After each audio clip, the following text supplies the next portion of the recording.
Structural underinvestment has been a thing for years, but is it finally coming home to roost? China will reopen at some point fully, and when that happens, what do you think could happen with oil demand? You make an excellent point. So here we had demand back to pre-COVID levels prior to the Shanghai and other Chinese lockdowns. But as many people know, the real story is around the chronic underinvestment on supply. What we are in now is a post-US shale hypergrowth world where investors have had to endure the worst bear market in history. And so what are we saying to those companies, those shale companies? Don't you dare grow. Don't you dare repeat the sins of the past, because it's my time to get paid. And I'm going to get paid with special dividends and share buybacks. We're seeing OPEC spare capacity exhaustion due to those same common reasons. Underinvestment over the past 6-7 years, where they've had to adhere to maintaining social spending, otherwise you get regime change ultimately. And then here we have the global super majors, where ESG investors, like mission accomplished, what they've successfully done is inject so much uncertainty and fear, and the fear of peak demand is leading to the reality of peak supply, because these guys stopped spending in 2014. Here we have the oil price back to 2014 levels, and yet spending is down by half.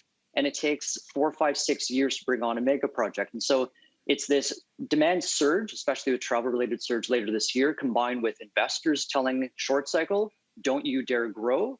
And then you've got long cycle where the cupboard's bare. All of those big projects sanctioned in an era of $100 the last cycle have now come on. And so, yeah, I do think we're in a structural. But oil production.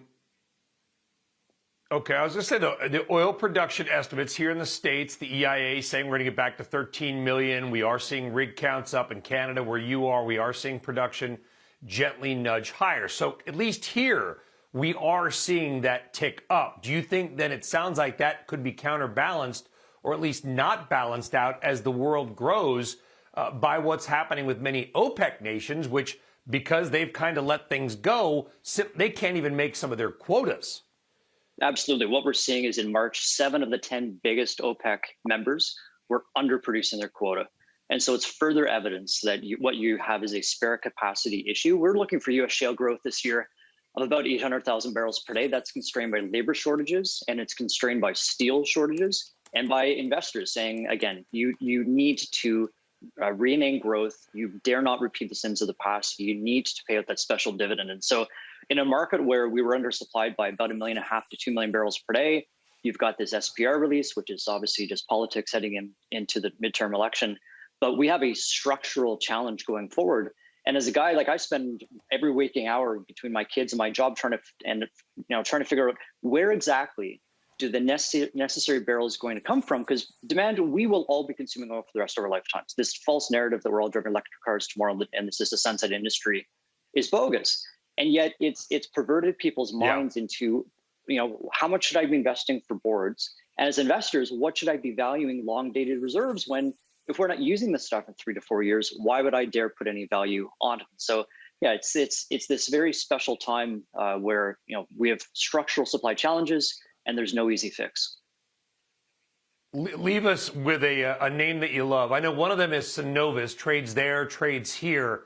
It's had a heck of a run off its pandemic lows, Eric, from 2.5 or whatever to 17.5. Why is CVE still a name that you like? Yeah, it's funny. You look at any stock chart and you say, well, geez, how can I possibly own an energy stock?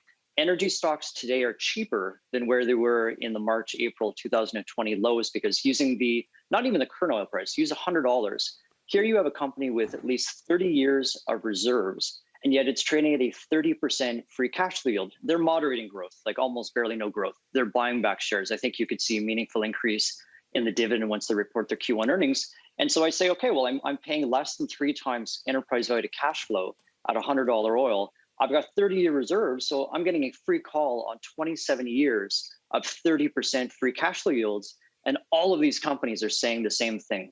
It's now time for the shareholders to get paid with buybacks and very, very meaningful dividends going forward.